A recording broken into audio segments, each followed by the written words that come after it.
Good morning.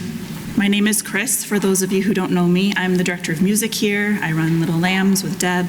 And the part that you most need to know is that I'm in school right now for spiritual psychotherapy. So this might be less of a sermon and more of an integration of spirituality and psychotherapy, because we're talking about shame. The worst part about shame, for me, is that it sits right here and makes me want to hurl.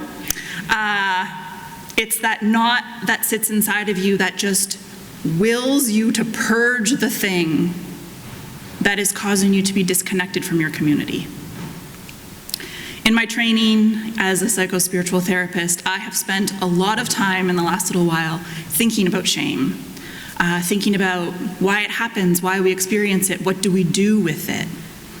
And the analogy that I often come back to is that at a very basic instinctual level, we're pack animals, and we need each other. We need each other as communities to be part of something. It's our meaning-making system. It's how we know that we belong. And so the function of shame is that it sort of sits in us and lets us know that we're kind of at the threshold of being removed or disconnected from our community. It's this terrible drop in our stomach the moment that we realize that, unlike guilt, which says, oh, I've done something bad, shame tells us, I am bad. And feeling that feeling of, I am bad and I no longer belong, is terrifying. And so what happens is, we pack it inside. And we say, oh, if I can hide that, I'm still going to belong. And so we hide it from ourselves, and we hide it from our community.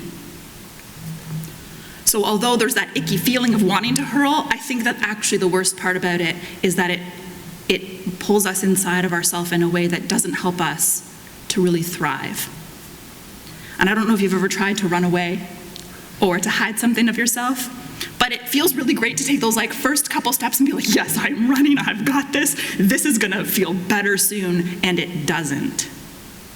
Because the further you run, the more you realize that you are still there, and that feeling that you experienced is now trapped inside of your body, and it's with you. So if you've ever felt some of that, I can imagine that you'd feel a little bit of empathy for Mary as she's scrambling to pack her bags. Her fight or flight has kicked in, and she's running. She's running from her community. She's running from her family. She's running from Joseph. I mean, Joseph had a lot to process. That's okay. I can imagine being like, yo, Mary, this is a lot. You need to give me some time. I need to talk to my people, my reputation, my business, my family. This is all on the line for me. So Mary packs her bags and she goes. Now, I find her choice of where she's running to be very fascinating. Elizabeth, the wife of a priest, a very upstanding woman in society, she has spent her whole life dedicated to the priesthood through her husband. She has spent the majority of her life barren and now is with child. And of all people, she's also family. And family's complicated because she knows.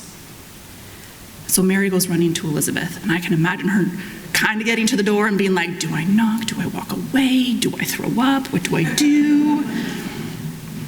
And she knocks on Elizabeth's door, and Elizabeth goes, blessed are you among women. Right? She just goes there, and she goes, oh, the baby inside of me leapt for joy upon meeting you.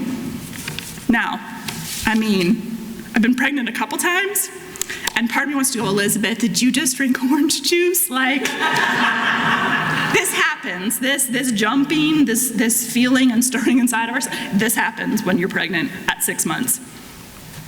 But what I do love about this is that Elizabeth takes this thing that is so expected and so ordinary and also so magical feeling, and she chooses to allow that to be the thing that lets her see Mary. The research on shame is pretty conclusive at this point. We know enough about it to know that it's very complicated and it's very tricky, because the remedy to shame and to being hidden is to be seen. But if you are seen in your shame, that can actually make it worse.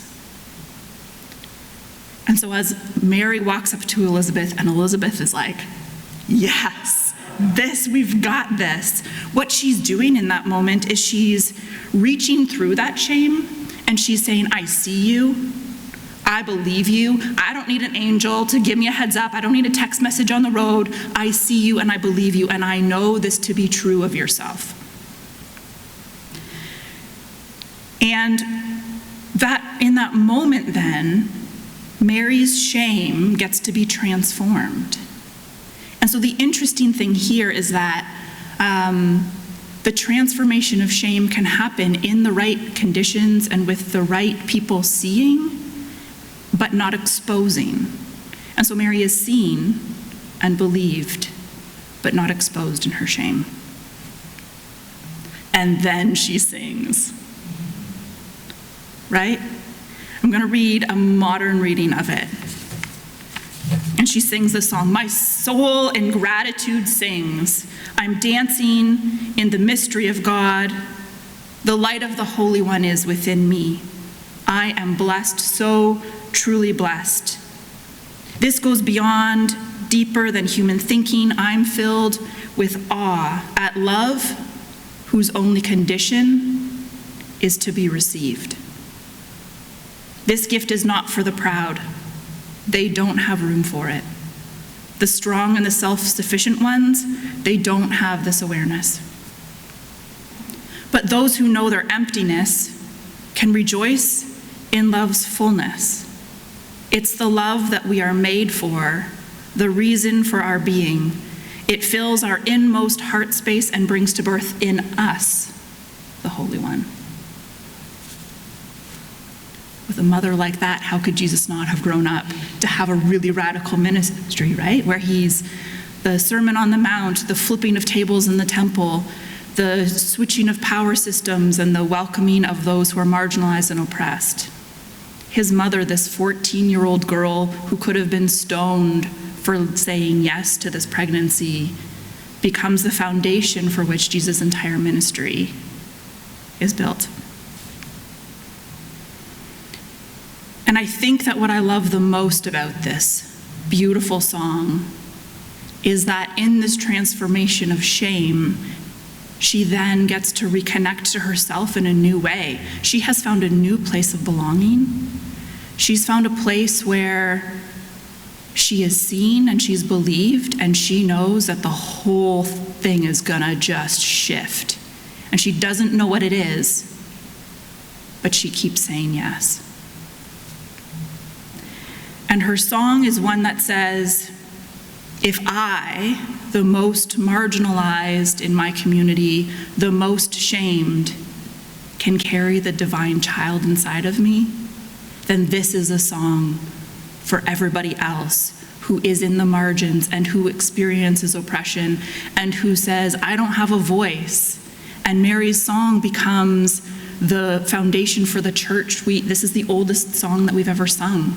It becomes our welcome. It becomes, if you've grown up Catholic, you've said the Hail Mary multiple times. And it becomes the route in which we then get to look around and we get to reach through and we say, the divine is in me and the divine is in you. And when we meet each other, we get to experience that. And we get to help each other heal from the shame that we feel. And we get to help each other heal from disconnect and form new and beautiful reconnects. So as we journey together in this Advent into the next weeks of Christmas, let's sing. Let's sing the song that reaches through oppression and marginalization, and let's hear each other's voices and meet each other's voices along the way. Amen.